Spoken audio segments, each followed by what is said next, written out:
how many of you know somebody that either has an eating disorder or maybe yourself has struggled with some kind of eating pattern that was off? Well, I want to tell you a story today. Me and Wednesday are here. It's Amanda Bobbett, your business and success coach.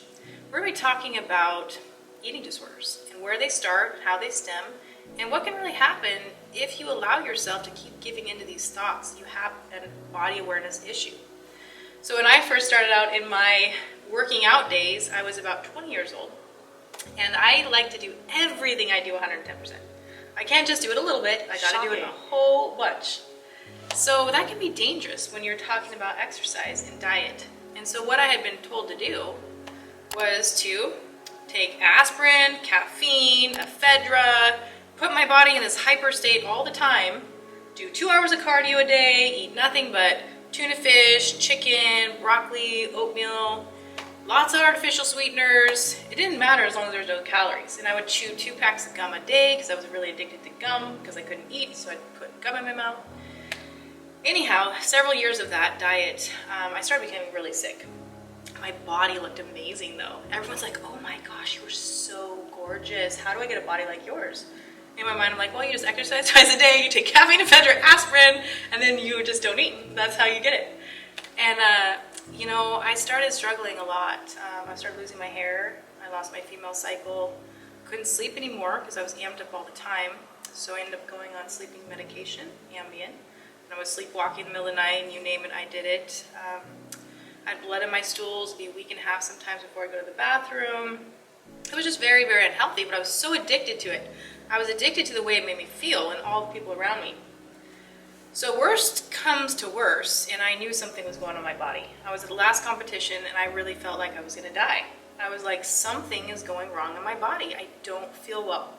So I retired myself after that competition, went to the doctor after that. He says, look, Amanda, you will kill yourself if you keep doing this. You have the highest level of mercury I've ever seen from all the tuna fish. You have adrenal fatigue, which I was so stressed out, my body's hormone system was all out of whack. So I thought, I better listen to my doctor. So I quit. I quit bodybuilding. And I started eating a normal diet. I'd go out to dinner with everybody, eat what they ate, but the weight just started packing on. In a couple months, I'd gained like 40 or 50 pounds. And it just kept going and going and going. I got to like 180 pounds from 110. Guys, that's a lot of weight. And I was then in an eating disorder because I was so afraid then to eat, because everything I ate it turned to body fat. So then I'd over-exercise to compensate for the food. And then I would start hiding from people because I didn't want to go out anywhere because I couldn't eat anything. And so it was 8 years of struggling with this. And it was really, really depressing. I was on depression medication. I was on diabetic medication. I lost my female cycle for 8 years. And it was a life-learned lesson that, just be happy with you. You only have one body. And I know you have a similar story to tell us and how it can really impact someone's life. So would you just mind sharing? Yeah, so I grew up as an identical twin, and as identical twins are, we're fairly identical. And we both developed eating disorders in our teenage years. And we were very bright young girls, had a lot going for us, but we got into that trap of seeking validation from external sources instead of, now I know, getting validation from within, because I know it's best for me and I know how to keep going in my life. But it's very, especially in this day of social media and things like that, it's very easy to start comparing and then seeking that validation. And so me and my sister were very sick for quite a while. And about 2 years into her treatment, we both were like very sick in the hospital. We both got better, had new leases on life, and then very quickly she relapsed and was back in that same pattern of like, if I control what I eat, if I'm small enough, people will like me. And if you're always seeking external validation, there's never enough to feed yourself, to keep you going. And so tragically, like, she lost a ton of weight, she was losing her hair, lots of health problems, and then she unexpectedly had a seizure and she passed away. And yeah, losing your twin is life-changing. And it was from then on, I'd like to say, like, I changed right away and I was like better, but like, it's a journey to finding yourself within and finding, hey, there's more to my life than how I look or how others perceive me. Like, now it's like, oh, I've doesn't really matter what that person over there thinks about me. It's not my business what they think. I'm gonna mind my own business and mind my own life. And so I like to try and build people up, empower, especially women, especially young women, that you have a wonderful body. And if you talk to it nicely and work with it, it'll work with you and you can have a wonderful life. And that's probably the main passion I have when it comes to teaching yoga is look at this wonderful body.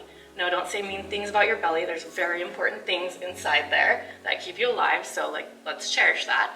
And let's see what your amazing body can do. It's completely different from anybody else's body. As an identical twin, I was still completely different than my sister. And so helping people discover that in themselves, discover life beyond just their body, gets me really excited. Wow, what a story to tell. Thank you for sharing that with the audience too. I know that's very touching to your heart. I can feel the emotions, and if I would have kept going the same way I was going, I know I would have been there too. Yeah. And at some point you have to stop and say, what am I doing? Mm-hmm. What am I doing? And you got to love you. Before you can love others, you got to be happy with yourself. And so one of the things that I would recommend that you do is start to talk to your body. Mm-hmm. In the morning you get up, I'm so happy all the time. You get up in the mirror and you say, how beautiful that I am. You know, you might have said before, oh, look at my belly, it's just so big, I can't put my pants on. Start to say great things about you. You know, that's really where it starts. Your pants. Your pants don't define you. That's right, they really don't. And who cares what other people think? It's none of your business what other people think.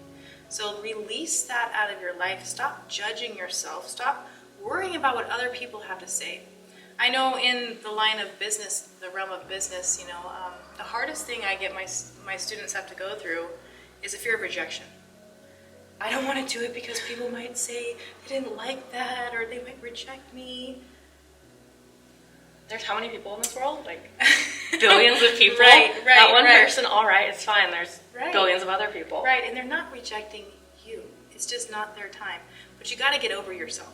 You got to get over yourself. Realize that you are a powerful human being, and you're put on earth for a purpose. You got to go out there and find your purpose, and that's going to be your passion, and that's going to excel you to where you want to go in this lifetime.